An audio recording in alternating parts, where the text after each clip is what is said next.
Canadian Bulldog here for Wrestling Merchandise and Memories, merchandiseandmemories.com, and welcome to another edition of Bulldog's Unboxings. And this time we're going to look at a toy line that we've not reviewed before. This is the first one I've ever owned actually in this line.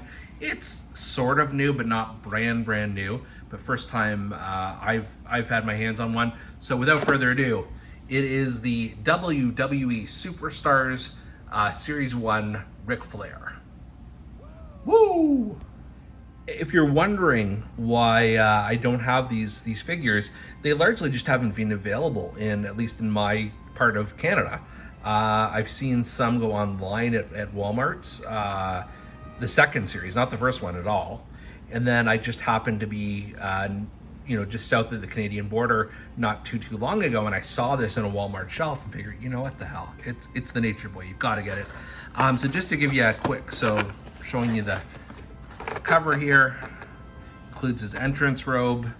It's a sort of an illustrated image of Nietzsche and his name on there, and he's got a microphone. I thought this actually came with sunglasses too, but we'll see when we unbox this. And then just on the back of the box here, you've got the illustrated image of the Nature Boy again, styling and profiling to be the man, you gotta beat the man, woo! And then the other figures that this came with, so Honky Tonk Man, Hollywood Hulk Hogan, and Bray Wyatt. And like I said, I've never seen any of these live before I picked this one up. So let's see what's inside.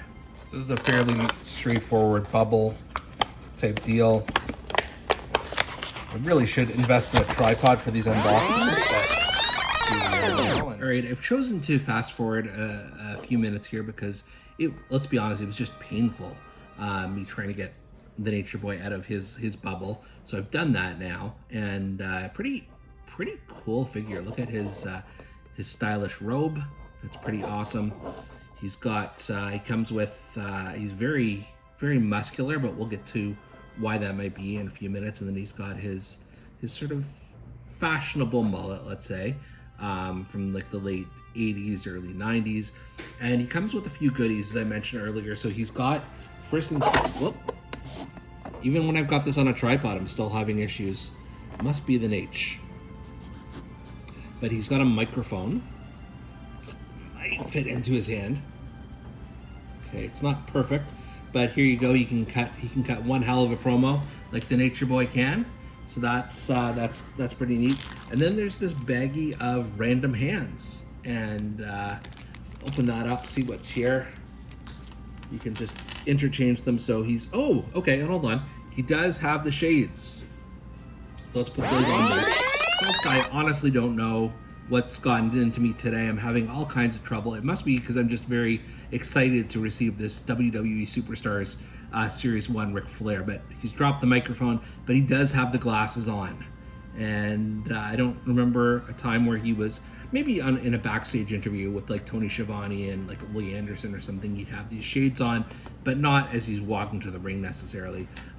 He's also got this baggie of hands. He's got, I'm not going to do it all now because I'll have to keep pausing the video, but he's got a closed fist. He's got either the chop hand or well, I guess it's not a four horseman hand because he's got 5 of them raised. So I guess it is a chop hand, which is useful. Then you got another fist here.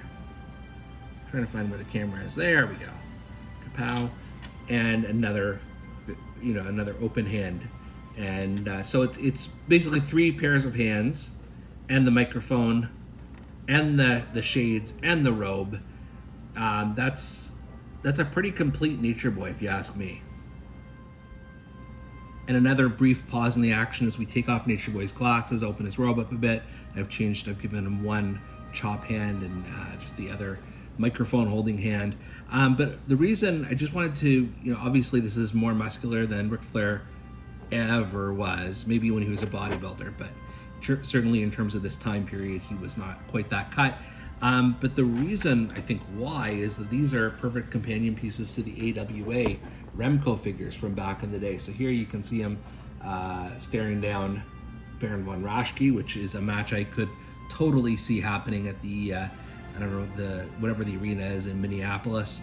But they're basically the same size, same shape, same unnecessarily buff appearances.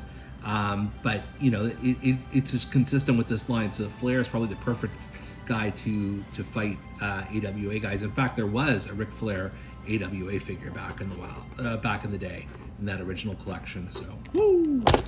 And then the other thing I just wanted to mention is this is, you know, perfectly in scale to the Masters of the WWE Universe line that came out a few years before, and this is when they stopped producing Masters of the WWE Universe. They started doing the Superstars line. So these, you know, in theory, these guys could face off against each other.